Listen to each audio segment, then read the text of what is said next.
ఓం నమో వెంకటేశాయ. అయోధ్య బాలరాముని ప్రతిష్టా కార్యక్రమం సమీపిస్తోంది. బయలుదేరే వాళ్ళందరూ బయలుదేరే ఆలోచనలో ఉన్నారు. అంటే మూటాముల్లే సర్దుకుంటున్నారు. అలాగనే గత వారం రోజులుగా జరుగుతుండే చర్చలో కొన్ని విషయాలు అందరికీ అర్థం కావాలన్న ఉద్దేశంతో ప్రస్తావించాలని ప్రయత్నం. మనకు ఆమ్నాయ పీఠాలు ఆది శంకరాచార్యుల వారు స్థాపించినటువంటి ఆమ్నాయ పీఠాలు, వాటికి ఉండేటువంటి గౌరవము, మర్యాద, ఆ విషయాన్ని గురించి తెలియజేయటం కొరకు ప్రయత్నం చేస్తాను. మన దక్షిణామ్నాయ, పశ్చిమామ్నాయ, ఉత్తరామ్నాయ, పూర్వామ్నాయ ఈ పీఠాల్లో ఉండేటువంటి జగద్గురు శంకరాచార్యుల వారికి వారు కనుక విజయయాత్ర పేరుతోటి ఎక్కడైనా మన దేశంలో వారి పర్యటన కనుక చేస్తే ఒక రాష్ట్రపతికి ఇచ్చేటువంటి స్థాయిలో వారు ఏ ప్రాంతంలో, ఏ రాష్ట్రంలో అడుగుపెడితే అక్కడ వారికి ఆ రకమైన ప్రోటోకాల్ విధి విధానాలు ఉంటాయి.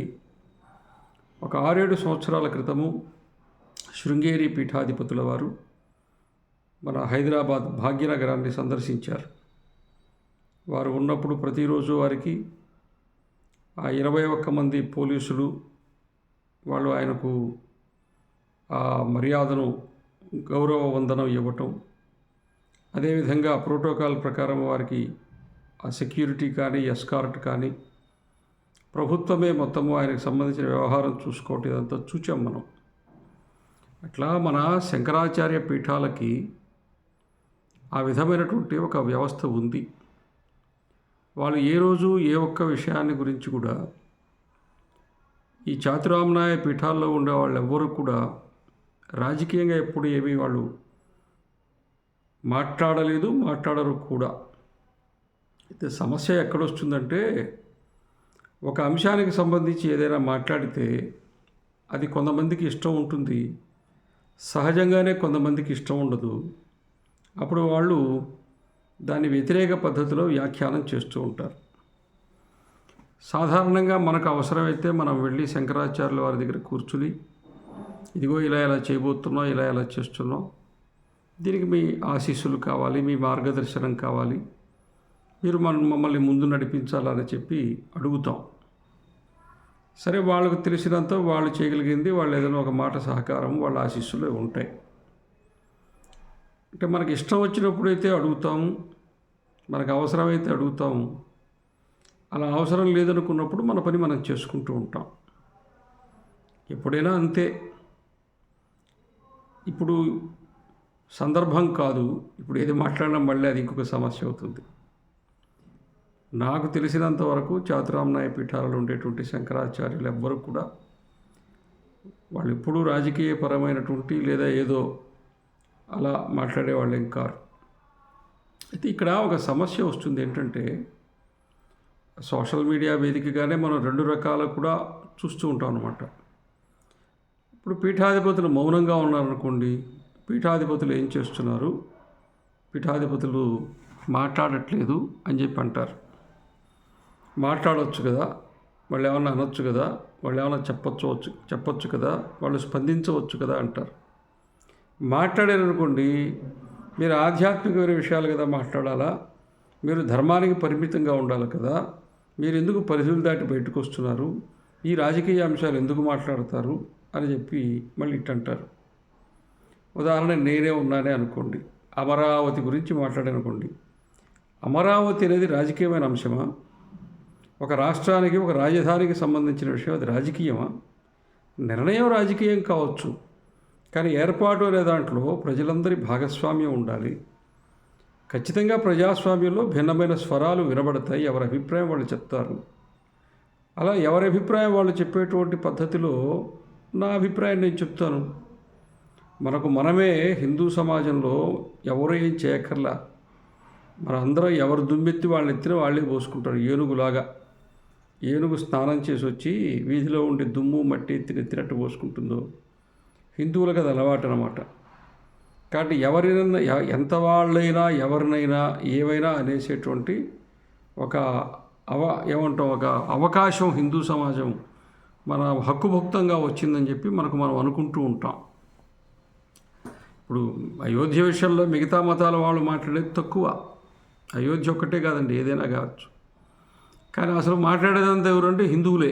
రాజకీయాల్లో ఉంటారా, సంస్థల్లో ఉంటారా, తెలిసి కొంత, తెలియక కొంత, అనుభవరాహిత్యంతో కొంత, అభిజాత్యంతో కొంత, ఇట్లా అనేక రకాలైనటువంటి స్థాయిల్లో స్పందిస్తూ ఉంటారు. కానీ అసలు విషయం తెలుసుకుందామన్న కోరిక ఎవరికి ఉండదు. కొన్ని వేల సంవత్సరాల నుంచి లేదా 1000 సంవత్సరాల నుంచి ఉండేటువంటి పీఠాలు, ఇప్పుడు శంకరాచార్యులు వారు ఉన్నారనుకోండి, శృంగేరిలో ఉండవచ్చు, కంచి స్వామివారు కావచ్చు, వారి అనుష్ఠానం ఏంటి, వారి తపస్సు ఏంటి, వారి జీవన విధానం ఏంటి, ఈ రోజుటికి ఇన్ని రకాలైనటువంటి సాధనాలు ఏమంటాం,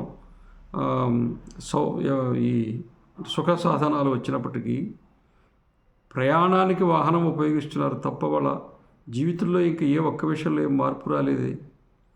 వాళ్ళు కనీసం పళ్ళు తోమడానికి బ్రష్, పేస్ట్ కూడా ఉపయోగించట్లేదే. శరీరానికి వాళ్ళు సబ్బు ఉపయోగించట్లేదే. మట్టితో రుద్దుకుని స్నానం చేస్తారు శంకరాచార్యులు. కేవలం బొగ్గు కచికతో పళ్ళు తోముకుంటున్నారు. ఇప్పటికీ ఈ రోజుకి వాళ్ళు నేల మీదనే పడుకుంటున్నారు.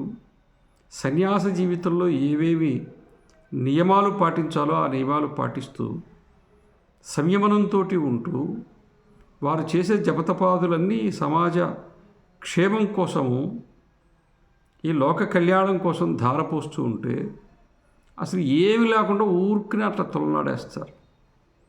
ఇంత దారుణమైతే ఇంకెక్కడా ఉండదని నేను అనుకుంటాను. అన్నారు ఒక మాట, జగద్గురు స్థాయిలో ఉన్న వ్యక్తి ఒక మాట అంటే దాని గురించి ఎవరో మాట్లాడేవాళ్ళు మాట్లాడతారు అనుకోండి, ఈ లోపలే పుంఖాలుగా ఇటుపక్క అటుపక్క అటుపక్క ఇటుపక్క. అంత అవసరం ఏంటి? కాబట్టి హిందూ సమాజంలో మొత్తము ఇప్పుడు నేనే ఉన్నాను అనుకోండి, నేను సన్యాసాశ్రమం తీసుకున్నాను. నాకు ఇంట్లో ఎక్కడైనా ఒక ఇంట్లో భిక్ష ఏర్పాటు చేశారనుకోండి, అక్కడికి పోతాను కదా. అక్కడ వెంటనే ఏం చర్చ జరుగుతుందో తెలుసా? ఈయన బ్రాహ్మడా కాదా అని చర్చ. తర్వాత విషయం నెమ్మదిగా ఒక అరగంటకో గంటకో నా చెవులో వేస్తారు. ఇలా మీకు ఈ ఇంట్లో భోజనం ఏర్పాటు చేశారు కదా, వాళ్ళు అడుగుతున్నారు మీరెంతకీ బ్రాహ్మలా కాదా అని. నేను ఏం చెప్పాలి? నేను సన్యాసిని, అన్నీ వదిలేసినోడిని, నా గోత్రాన్ని నేను వదిలేశాను, నాకు నేనే పిండ ప్రదానం చేసేసుకున్నాను, నాకేమీ లేదు, నేను ఇప్పుడు ఏం చెప్పాలి? నాకేం కులం ఉంటుందా? ఉండదు కదా. కాకపోతే ఏంటంటే వాళ్ళకి అవగాహన కలిగించడానికి చెప్పవలసింది ఏంటంటే, మన దేశంలో సన్యాసాశ్రమం స్వీకరించడానికి కూడా అనేక పద్ధతులు ఉన్నాయి. అద్వైత సాంప్రదాయంలో శంకరాచార్య స్వామివారి పద్ధతిలో ఈ పద్ధతిలో సన్యాసాశ్రమం తీసుకోవటం అంటే అసలు యజ్ఞోపవీతాన్ని తీసేయటమే. యజ్ఞోపవీతం తీసుకోవడం అంటే, వేసుకుని ఉండడం అంటే, ధరించటం అంటే, అది యజ్ఞయాగాదులు చేసేదానికి అర్హత ఉంటుంది, హోమం చేయటానికి అధికారం ఉంటుంది, దేవతార్చన చేయటానికి అధికారం ఉంటుంది. వీటన్నింటినీ వదిలేయటమే సన్యాసము. సన్యాసం అంటే భార్యని పిల్లల్ని వదిలేయటం కాదు. సన్యాసం అంటే భౌతికమైనటువంటి ఈ వ్యామోహాలు వదిలేయటం కాదు. అసలు దైవపరమైనటువంటి కర్మను కూడా వదిలేయటం, అగ్ని కార్యాన్ని వదిలేయటం, జీవితంలో మళ్ళీ అగ్నిహోత్రం చేయకూడదు. అసలు సన్యాసి తన చేతితో కనీసం దీపం కూడా వెలిగించకూడదు. తన ఆశ్రమంలో చీకటి పడితే ఎవరైనా వచ్చి దీపం పెట్టాలే కానీ తాను దీపం పెట్టకూడదు. కానీ తెలుసో తెలియకో ఎక్కడైనా వేదికలు ఎక్కితే మా చేతనే దీప ప్రజ్వలన చేపిస్తూ ఉంటారు. అక్కడ నేను చేయకూడదు, మీరు చేయాలా అంటే మళ్ళీ అదొక చర్చ అక్కడ వేదిక మీద అని ఏం కాకుండా చేసేసి బయటకు వస్తుంటుంది. కానీ చెయ్యకూడదు. ఇట్లా ఈ నియమాలు ఉన్నాయి. అయ్యా నేను సన్యాసాశ్రమం తీసుకునేటప్పుడు నా యజ్ఞోపవీతాన్ని తీసేశారు, నా మొలతాడును తెంచేశారు, అటు నా తాడు దించి నన్ను ఇటు చేశారని నేను చెప్పుకోవాలి. మరి చిన్నజీయర స్వామి వాళ్ళకు ఉంటుంది కదా అని అడుగుతారు. చిన్నజీయర స్వామి వారి యొక్క సాంప్రదాయంలో వారిది విశిష్టాద్వైత సాంప్రదాయము, వారికి యజ్ఞోపవీతము ఉంటుంది, శిఖ ఉంటుంది, అగ్నిహోత్రం కూడా ఉంటుంది. వారు అగ్నికార్యం చేస్తారు. ఆ సాంప్రదాయం వేరు, వారి విధానం వేరు. కాబట్టి వారు వారి విధానం ప్రకారం ఉంటారు, వీరు వీరి విధానం ప్రకారం ఉంటారు. ఈ విషయం హిందువులకు తెలియదు, హిందువులకు కాదు బ్రాహ్మణులకు తెలియదు. కాబట్టి ఎక్కడెక్కడ దాకా ఎన్ని విషయాలు తీసుకుపోయి చెప్పాలి అంటే చాలా ప్రాథమికమైన స్థాయిలో ఉండేటువంటి వాళ్ళకి ఇంత ప్రాథమికంగా క్రిందికి వెళ్ళి చెప్పాలి, ఇది విషయం. కాబట్టి మొన్న మన నిశ్చలానంద సరస్వతి స్వామి వారు స్పర్శ అనేటువంటి పదాన్ని వాడారు. స్పర్శ అంటే తాకడం అని కాదు, అంటే తాకడమే స్పర్శ అంటే. స్పర్శించడం అనే పదాన్ని వారు అక్కడ ఎందుకు ఉపయోగించారంటే ఆయన వేరే కులస్థుడని కాదు, ఆయన ప్రధానమంత్రి కావచ్చుగాక, కానీ శాస్త్ర విధి ప్రకారము లోపల యంత్ర ప్రతిష్ఠ చేయవలసింది. మళ్ళీ అన్ని సాంప్రదాయాల్లో కాదు, కొన్ని సాంప్రదాయాల్లో దేవాలయంలో విగ్రహానికి ప్రాణప్రతిష్ఠ చేయటం కంటే ముందు యంత్రప్రతిష్ఠ చేస్తారు. యంత్రప్రతిష్ఠ కేవలము సన్యాసి చేయాలి అని కొన్ని పద్ధతులు, అన్ని సందర్భాల్లో కాదు. అసలు కొన్ని సాంప్రదాయాల్లో సన్యాసికి దేవాలయ ప్రవేశమే లేదు. ఇవన్నీ హిందుత్వంలో భాగమే. ఇవన్నీ హిందువుల్లో ఉండేటువంటి అనేక పంథాలు ఇవన్నీ ఉన్నాయి.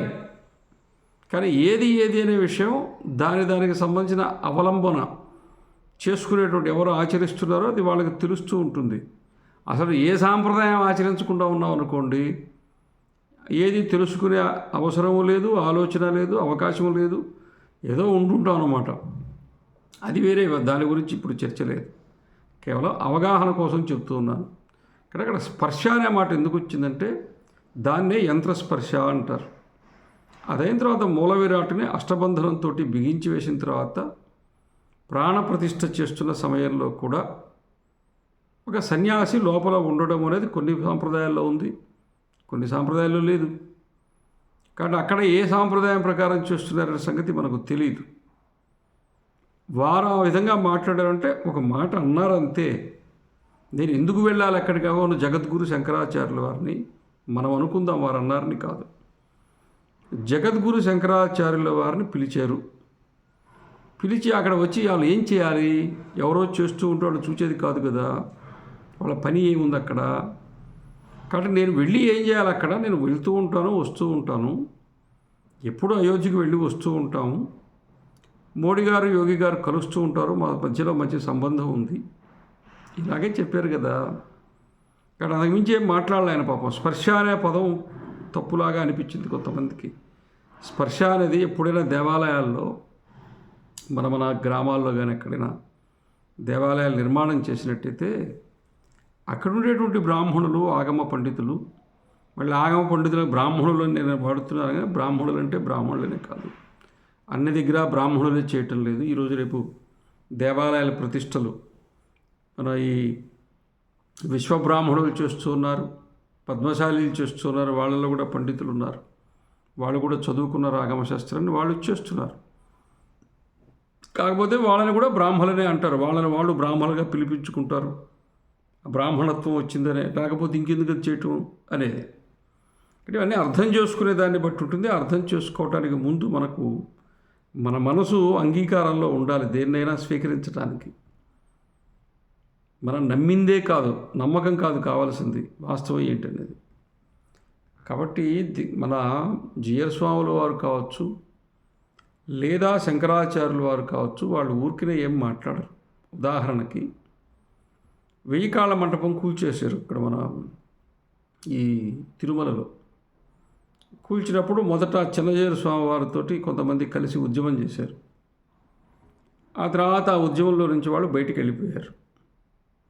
వెళ్ళిపోయిన తర్వాత వాళ్ళు ఏమండి ఎందుకు ఇలా మీరు మధ్యలో వదిలేశారంటే, ఏముంది ఆ మంటపం తీసేస్తే అక్కడ మామూలుగా అందరూ మూత్ర విసర్జన చేస్తుంటారంట కదా, తీసేస్తే ఏవే అన్నారు. అంటే మూత్ర విసర్జన చేసేస్తుంటే తీసేయటం మార్గమా?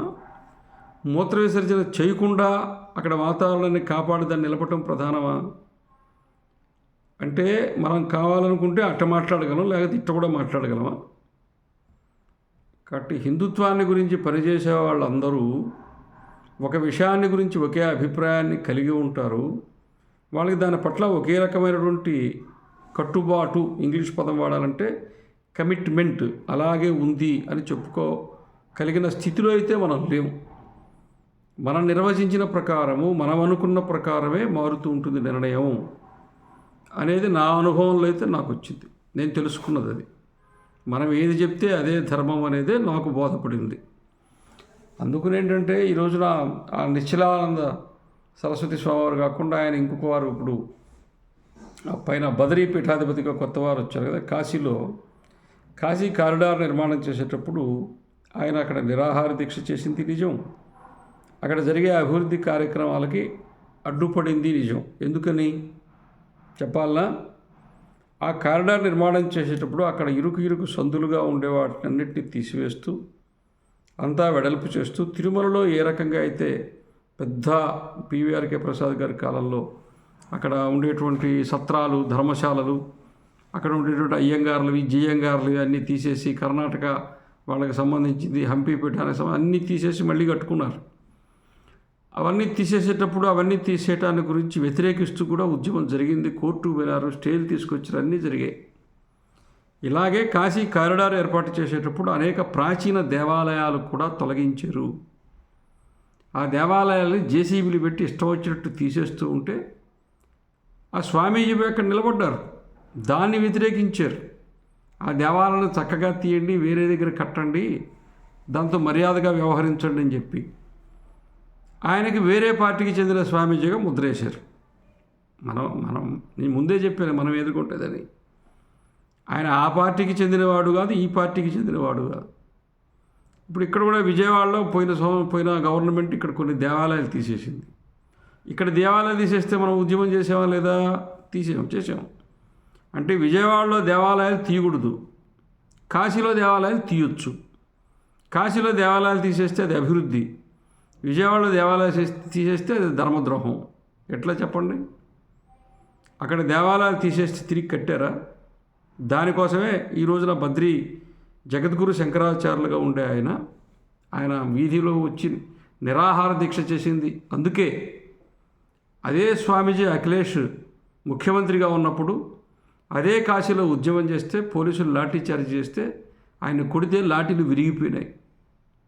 అంటే ఆ ప్రభుత్వంలో లాఠీలతో తన్నులు తిన్నాడుగా.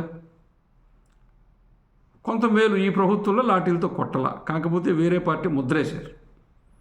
అందుకని దేవాలయాల్లో రాజకీయ హస్తక్షేపము ఉండకూడదు అంటే ఏ ఒక్క రాజకీయ పార్టీ హస్తక్షేపము ఉండకూడదు. దేవాలయాల్లో రాజకీయాలు ఉండకూడదు. రాజకీయ పార్టీలు దేవాలయ వ్యవస్థలో జోక్యము కలిగించుకోకూడదు. అంటే భారతదేశంలో ఉండే ఏ ఒక్క రాజకీయ పార్టీ దేవాలయ వ్యవస్థలో వేలు పెట్టకూడదు. దాన్ని ఖచ్చితంగా వ్యతిరేకించాల్సిందే. దీని ఒక అయోధ్య రామజన్మభూమి విషయంలో ఒక రాజకీయ పార్టీ ఆ రోజు ఉన్నటువంటి పరిస్థితుల్లో ఒక నిర్ణయం తీసుకోవాల్సి వచ్చిందంటే ఇది వేరే సంగతి. కానీ అయిన దానికి కాని దానికి ప్రతిదానికి రాజకీయ పార్టీలు దేవాలయ వ్యవస్థ గురించి మాట్లాడడం కానీ, ఉద్యమించడం కానీ, నిర్ణయం తీసుకోవటం, ప్రతిపక్షంలో ఉండే రాజకీయ పార్టీ దేవాలయాల గురించి ఉద్యమం చేస్తే అధికారంలో ఉండే రాజకీయ పార్టీ దేవాలయ వ్యవస్థలో వేలు పెడుతుంది, వేలు కాదు కాలు కూడా పెడుతుంది. కాబట్టి ఏ ఒక్క రాజకీయ పార్టీ దేవాలయ వ్యవస్థలో మీ హస్తక్షేపము, మీ ప్రవేశము ఉండకూడదు అని కదా హిందూ సమాజం కోరుకుంటున్నది. పుంఖాలుగా సోషల్ మీడియాలో ఏమొస్తుంటాయి తెలుసా? దేవాలయ వ్యవస్థను సాధు సంతులు, పీఠాధిపతులు, మఠాధిపతులు తీసుకుని వాళ్ళ చేతుల్లో ఉండాలా, టీటీడీని వెంటనే రద్దు చేసేయండి, ఫలానా పీఠాధిపతి వారికి అప్పచెప్పండి, ఇందులో చాగంటి వారిని పెట్టండి, సామవేదం వారిని పెట్టండి అని చెప్తారు. పెడతారు. పెట్టిన తర్వాత వాళ్ళ మాట వింటారా?